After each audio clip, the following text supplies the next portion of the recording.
This is the Right Now podcast with Sarah Werner. Episode 70.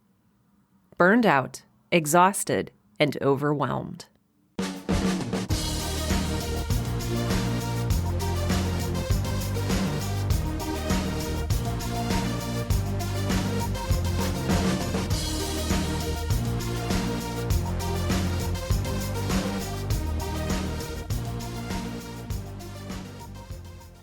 Welcome to Right Now, the podcast that helps aspiring writers and all writers to find the time, energy, and courage you need to pursue your passion and write every day. I'm your host, Sarah Werner, and I gave a TED Talk. It was a TEDx talk, so it wasn't a full-blown TED Talk, but it was a thing that I had kind of always wanted to do, and I had the opportunity to do it. The folks organizing the conference had heard me speak before, and they knew that I podcasted, and they said, "Hey, we think you'd be a great fit for this event. Why don't you go ahead and apply?" And I was like, I don't know. I don't think that I'd be good enough, or I don't think I would have an idea that's worth sharing, which is what the TED conference is all about. And they're like, no, go ahead and submit it anyway. And so I didn't. I didn't submit one until about 2 days before the application was due to speak. And I was speaking at another event downtown, and the TED organizer was there. And he was like, "Sarah, I haven't gotten your TED application yet."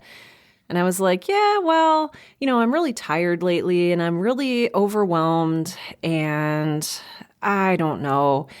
And he's like, "Okay, but, the deadline's in 2 days. I would really love to see an application from you. It's not every day that you get to give, a TEDx talk." And I was like, oh, crap. So the next day, which was the day before the deadline to apply to speak, I sat myself down in a coffee shop and I took out my notepad because I do most of my writing and brainstorming by hand if I want to think clearly and map ideas to each other. And I proceeded to apply 9 times. I submitted 9 separate TEDx talks for this event. Because apparently, that's what I do. That's how I roll. I'm an overachiever. Maybe you identify with this. And a few of them were kind of similar, but most of them were radically different. None of them had anything to do with podcasting or writing, because that was another challenge that I unconsciously decided to saddle myself with. So one of my talks gets selected, and I think at that point it was 2 weeks to prepare a TEDx talk on a subject that I was an expert in, but I was by no means an expert with a capital E in. And so when I speak multiple times a year at large events, and it's usually about writing or podcasting or leadership. That's kind of my comfort zone when it comes to speaking. I speak a little bit about creativity and fear in there as well, but that's largely what I speak about. And the topic that I was speaking on for this TEDx talk was called "When You Can't Help Everyone." And I was going to talk about my life as a person who sees themselves and has been taught to see themselves as a servant, a person who puts others before them, which has nothing to do with anything that I had ever spoken about before. And so I didn't have any existing material. I didn't even really have any existing ideas about the subject. It was just a subject that interested me and that I struggled with on a daily basis. And I was like, well, I struggle with this every day, so I'm probably an expert in it. So I had 2 weeks to prepare this talk. I did not know it would take me the full 2 weeks up until the very day, the very morning of the event. I wrote 6 or 7 different versions of this talk. I had, over the 2 weeks that I had to prepare for this talk, I had a manila folder, and every day that folder just got thicker and thicker. By the time that I had prepared the talk, that folder was about 1.5 inches thick of handwritten slips of paper, ideas, versions of the talk. All of that stuff was in this folder. And I hadn't realized when I submitted my talk what an all-consuming endeavor it was going to be. But it was. I've never worked so hard on anything in my entire life. I wrestled with this talk. I struggled with it. Like I said, I wrote different versions. It was never good enough. I never got to the point that I wanted to get to. It was never poignant enough. It was never smart enough. It was never, fill in the blank enough to be what I saw as the type of talk I should give for this event. Simultaneously, I'm also working on a couple of other things. I own my own business, and so I'm coordinating several other speaking engagements. I am working out, I think in one of the last episodes, I talked about this deal that I'm working out with my agent and some other things. So I'm working on that stuff. I have episode 113 of Girl in Space that I have been working on since, no joke, and this is very shameful, December of 2018. Granted, this is a 2-hour movie length podcast storytelling event, and I am on my 10th rewrite of it, but that's still no excuse for not getting it out. So I'm sorry, guys. I've succumbed to my perfectionism on this one. And then I had other stuff going on. I'm traveling, I'm doing other things. So suffice to say that I had a lot going on. In the week before the TEDx talk, which was on April 11th, it was on a Thursday. That week, starting with the Monday, I don't know how to describe it other than I sort of went catatonic. I was in a place where I hadn't slept all weekend. I hadn't been sleeping well to begin with because I was so panicked about this talk, about getting up in front of people in my home community and talking about a subject that was so very and deeply personal to me. I was on a major time crunch because the organizer wanted us to send in periodic videos of us giving the talk, because with a TED Talk, you can't really read off of paper or anything like that, and you can't kind of make it up as you go. You kind of have to have like a rehearsed talk that transfers your idea into the brain of your audience or your listeners. And so I was behind on every single one of those deadlines. I was behind on Girl in Space. I was behind on several other things in my life. And I was trying to hatch this brilliant with a capital B idea with a capital I that would stun and wow people. I was under a lot of pressure. I'm already a very high anxiety person. I was wringing my brain out like a washcloth that's already had all of the water wrung out of it. I was trying so hard. I was overworking my brain. I was overclocking my body. I was eating garbage. And I got to a point where I was burned out. I was exhausted, and I was overwhelmed. Chances are you have felt this way at least once in your life. I'm guessing for most of you, you feel it maybe not often, but enough to call it a familiar acquaintance. You're panicking. You're not thinking clearly. You don't make good decisions. You don't let your brain fully recharge, and you don't let your body fully rest. College students, I'm looking at you. It was not a healthy place to be. So I gave the talk on Thursday night, having finished writing it around lunchtime that day. I recorded myself giving the talk, and I played the recording to myself over and over and over, reciting it as I went. And then I gave the talk that night. It went fairly well. It was still fairly nerve-wracking, especially since I was speaking about a super personal topic to an audience of people who knew me and who know where I live and who know where I work and how I do business. It was just very, very, very weird and surreal. And then I got off the stage and it was over, kind of, because a lot of people who I know don't live here in town with me. And they're like, when do we get to see the video? When do we get to see the video? And I'm like, oh no, I have to essentially mentally give this talk over again to all of these other people. And so I wasn't even able to rest after the talk was done. So the next day, Friday, I had several phone calls business-wise to take care of. I had some projects to work on. But I was so out of it. I was so drained. I was so burned out and exhausted that I think I just punch drunk giggled my way through it. It was not an ideal place to be. My face was broken out. My body was going through some weird things because of the stress. I was having heart palpitations. You get the picture. Saturday, I did not get out of bed.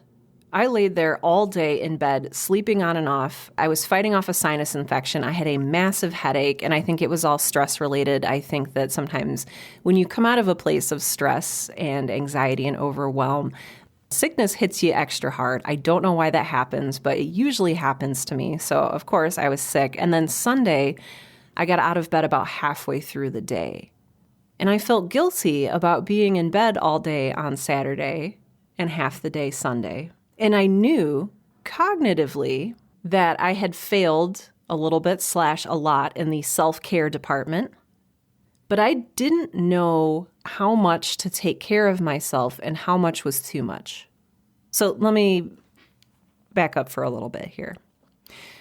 I first heard the term self-care back in January 2015. And I actually have a podcast episode about it, which is why I know when I first heard the term. Episode 3 of the Right Now podcast is about writing as self-care. And I had just heard this term. It was brand new to me. My friend Tamara mentioned it to me, and I was like, oh my gosh, we're allowed to take care of ourselves. We don't have to sacrifice everything all the time for our work and our art. We don't have to suffer. Like, it's okay to rest. Like, these were all new concepts to me. And I feel like the topic of self-care has really worked its way into society. Like, I see all these little Twitter accounts and Instagram accounts now, like, oh, I'm the little self-care bot. Remember to drink water today. And I'm the little self-care aloe plant. Remember to hug someone today.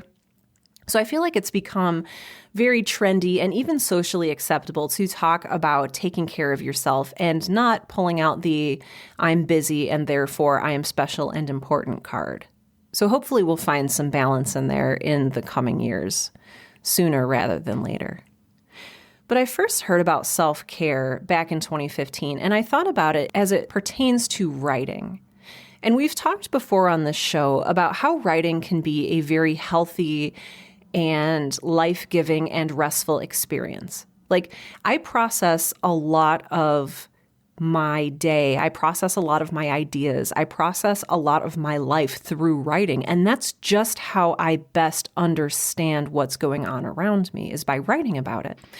And that processing time, that downtime, that journaling, whatever you want to call it, that can be an act of self-care. If you need time to process something, if you need to really dig into something and understand it, writing about it can be very therapeutic and very helpful. Similarly, for you fiction writers out there, channeling your story or your pain or your trauma or your joy through a fictional character or in a fictional story can also be very healing, and it can heal not only you, but other people. So that's basically what I say about writing and self-care in episode 3. And I was looking at writing as self-care at that time. But when you're in a place like I am / was, and you're like, I'm so burned out, I don't have the time or the energy to write as self-care, then what does that look like? Well, I recorded another episode of the Right Now podcast in 2017 called How to Rest as a Writer. It's episode number 64 if you want to go back and listen to it. But basically, it talks about the fact that even though when you're writing, you're sitting down at your desk, you're still expending energy. You're still working. And I sort of play with the idea and the sort of tension between writing as self-care and rest and writing as hard work, because for a lot of us, it's both. For a lot of us, writing is both work and rest. I've been struggling with that for years, especially now that I'm self-employed and I write full-time. So I come off of a full day of writing and I say, what do I want to do tonight? How do I want to get back my energy? Ooh, I'll write some more. But no. This will be restful writing. This will be writing for me. It's just a really fine line, and it's something that I think I'm still figuring out. But in episode 64, I talk about how to rest as a writer. So these are non-writing self-care activities. And I talk about how important it is to identify the ways in which you recharge. And so for me, it's sitting back with a cup of coffee. It's going on a walk outside in nature. It's knowing that I don't have any phone calls or meetings on my schedule for the day and I can just be creative. And I'm sure your list is different for you based on whether you're an introvert or an extrovert, based on how you enjoy recharging and resting. But the question that I have this time around is, how much do we let ourselves recharge? I was thinking about that entire day on Saturday that I spent in bed. And on the one hand, I needed it because I had worked myself to the bone for the 2 weeks before my talk. I had given the talk and I needed to recharge. It was just simple energy consumption and depletion. But on the other hand, while I was laying in bed and sleeping and taking medicine for my headache, I was thinking, oh my gosh, what if somebody saw me right now? What if somebody saw me laying in bed all day long? And then when I was still in bed halfway through the day on Sunday, oh my gosh, what if somebody saw me? I haven't gotten out of bed for a day and a half, and I can't stop sleeping. I thought, how much privilege do I have right now? And I was disgusted by it. I feel like I wouldn't have been able to rest like that if I had kids. And it didn't feel fair to me. It didn't feel right. Kids are exhausting. I can't imagine owning my own business and giving all these talks and doing all this writing while having kids on top of it. So for those of you who are parents, oh my gosh, I don't know how you do this. I thought about, how wrong is it for me to rest this much? And then later, I thought, oh my gosh, I need to get out of bed. This is just wrong. This is just wrong. And I got out of bed Sunday afternoon and I still had a little bit of a cold and I felt terrible. I just felt awful. I was so drained still, but I got out of bed because I had already been in bed too long. Now, the question is, too long compared to what? That's really what I'm struggling with right now. I wish that there was some kind of equation that said, okay, so if you do this activity and this activity, this is how much it should take you to rest and recharge. And if you go over that, then you're a bad person. Like, I don't know. I want it to be black and white in a way. I want it to be easy.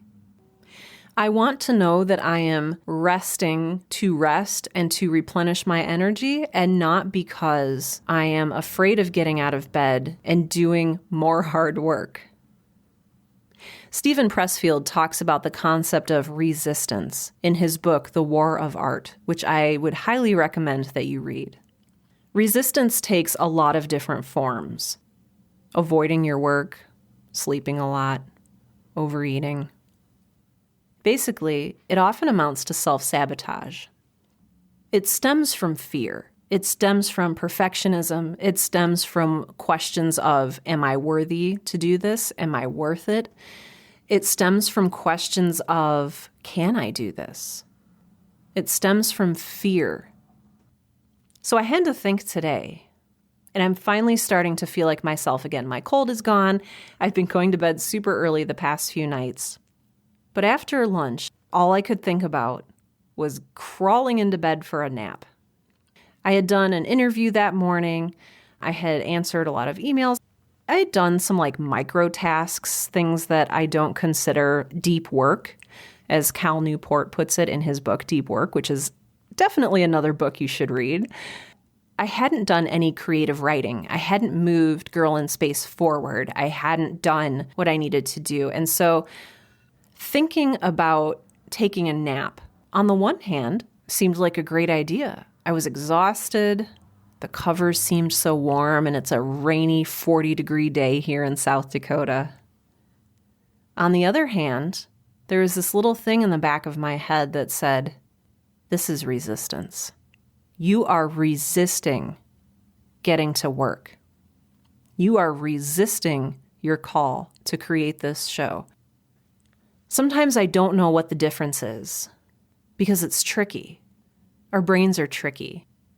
When I feel that resistance, like, oh man, I can't face that blank page, or I can't face my microphone to record an episode of right now because I don't know what I'm going to say. I don't have anything good enough to say.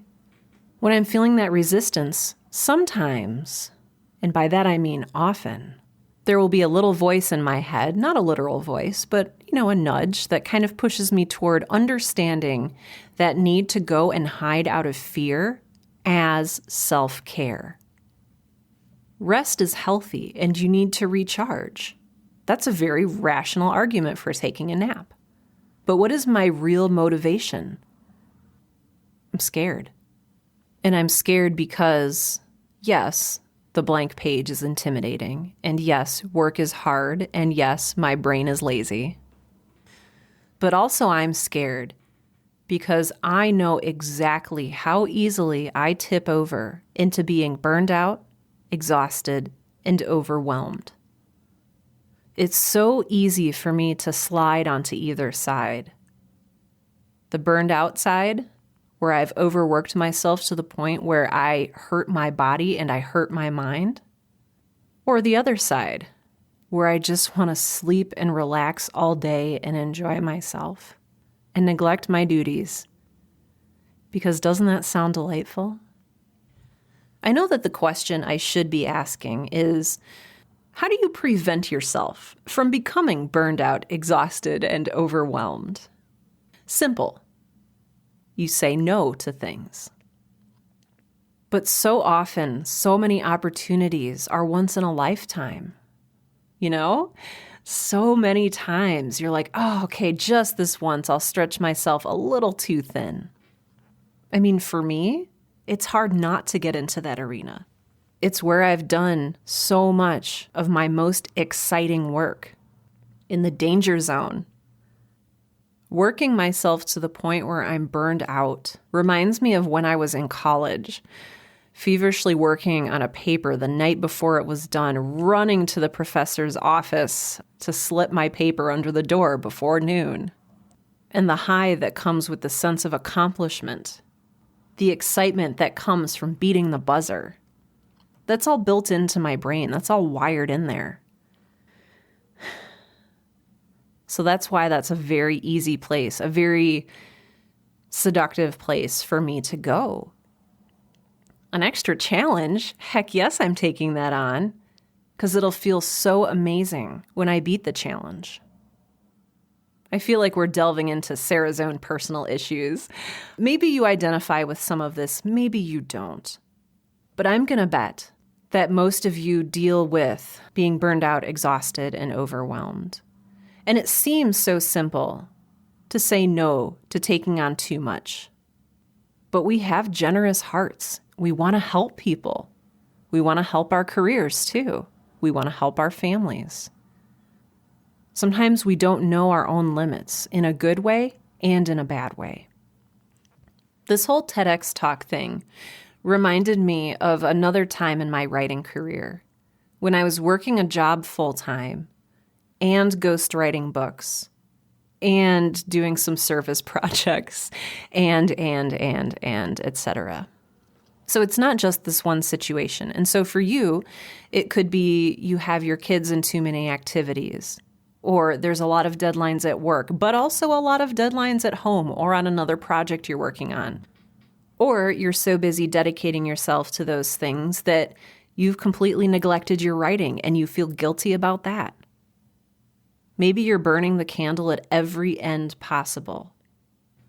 I started this podcast back in 2015 when I was determined to solve the problem of work, life, and writing balance.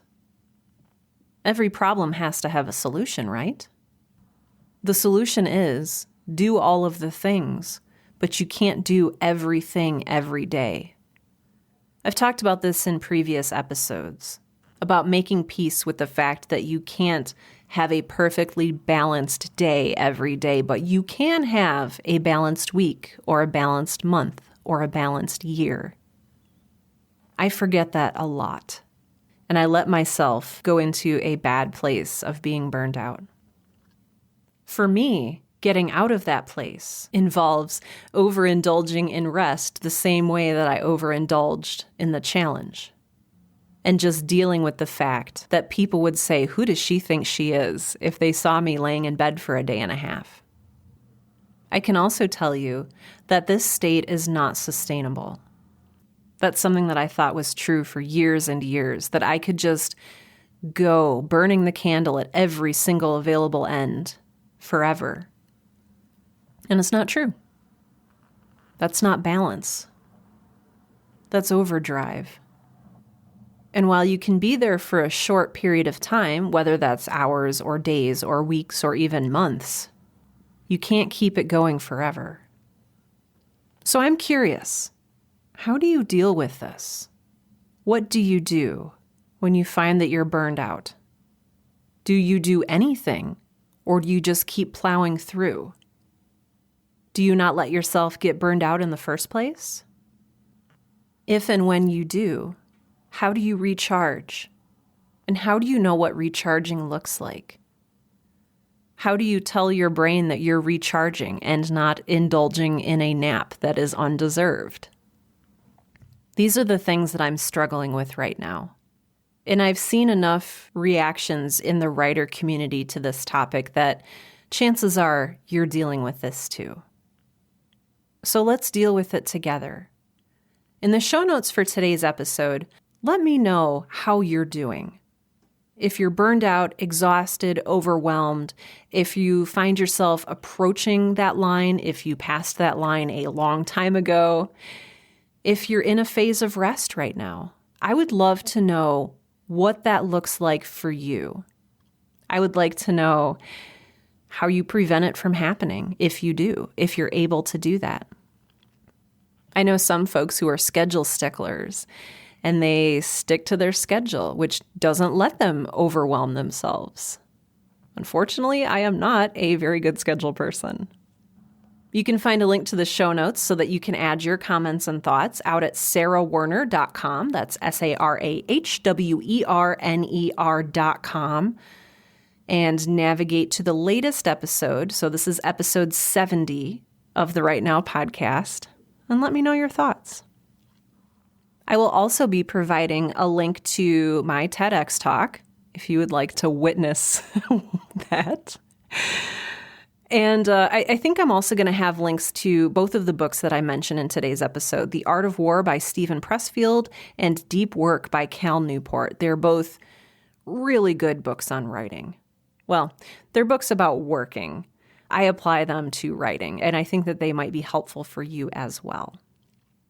Today's episode is brought to you, as always, by the amazing folks who sponsor the Right Now podcast on Patreon. Patreon is a secure third-party donation platform that lets you donate however much money you want, $1, $2, $1 billion per episode, whatever you can spare, to help support production costs and to help cover my time for doing this. I do like to make the show free so that anybody can access it. Nobody has to pay for it. But if you have some spare change to throw toward the show, it is greatly appreciated. Special thanks for this episode go out to Elise Jane Tabor, Michael Beckwith, Leslie Duncan, Rebecca Werner, Gary Medina, Lilith Black, and a couple others who have asked to remain anonymous. Thank you so much for your support. Again, if you would like to join their ranks and help fund the Right Now podcast on Patreon, you can do so out at patreon.com. That's patreon.com/Sarah Ray Werner, all one word. Or you can just click the link in today's show notes and it will take you directly there. One quick note, I do have all sorts of new things available for patrons. So make sure you take a look at the different donation tiers, whether you're giving $1 per episode, $3 per episode. Take a look at what you get. There are some rewards there as well, including an invitation to join my private writers mastermind group on Discord. So check it out and see what looks right for you. Finally, I am going to be at PodX this year, so PodX 2019. I'm going to be there May 31st through June 1st in Nashville. This is going to be an amazing podcasting conference. I'm going to be there the whole time that it's going on. And so if you are in the Nashville area, or if you'd like to get tickets to PodX, go to podx.com. That's just pod and then the letter x.com to purchase your ticket. I'll be speaking on a number of different things, from sound design to mental health in podcasting. And so I'm really looking forward to seeing you there. So let me know if you're going to be there and we can high five. It should be a really good time. Otherwise, this has been episode 70 of the Right Now podcast, the podcast that helps aspiring writers and all writers to find the time, energy, and courage you need to pursue your passion and write every day. I'm your host, Sarah Warner, and if you are in a place where you are burned out, exhausted, or overwhelmed, or maybe all three, take a deep breath, think about where you are. Think about where you'd like to be. Talk to the writing community, and together we'll try to make that happen.